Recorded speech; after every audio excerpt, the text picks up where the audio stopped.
Okay, velkommen til post-match interviews i bussen her. Jeg sidder ved siden af Nikolaj Bøjelsen, ham gider jeg ikke snakke med. Rasmus Falk! Nej, men fuck, det gider jeg ikke snakke om. Kan I bip det ud, det der fuck der? Ja.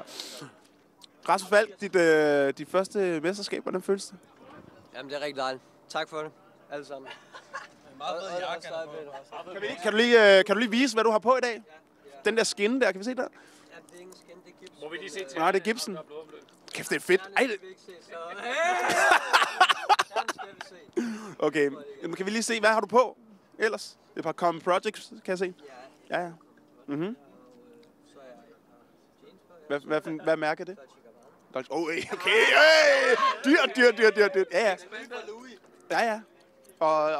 Og skjortejakken der. Paul Angels. Okay. Ja.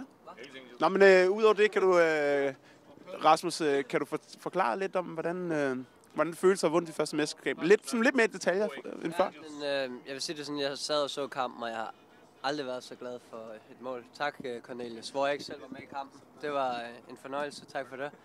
Jeg var lidt træt af rigtig mange i første halvleg. Nej, Andreas, det var flot. Så det var... Ja, det må man sige. Men det var... Det er det flotteste sæt, jeg ejer, det her. Følg med. Vi gider ikke snakke med Thomsen. Thomsen har ikke spillet en kamp, han har vundet mesterskab til. Ja, endnu et. Tillykke.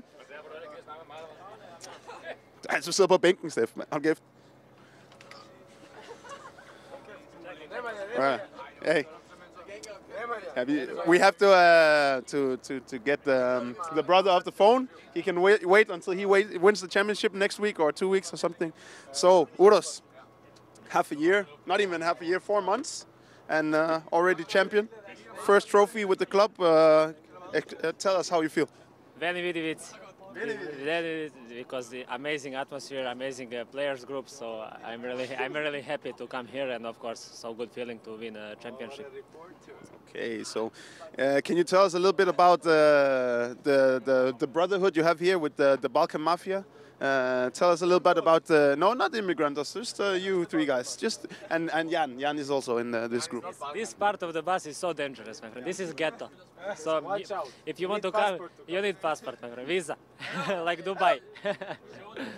So what's gonna happen now for you the rest of the evening? What are you thinking? What are you planning?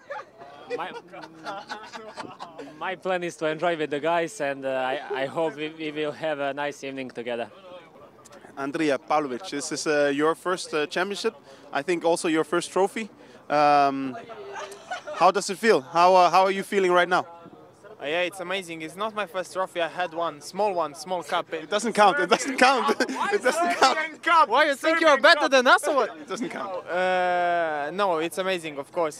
This celebration after the game with the fans and everything around, it's perfect. And now this party that we will for sure have. That's what we're hoping. I don't know what else to ask for. We'll switch to Danish again and go away from these fuckers.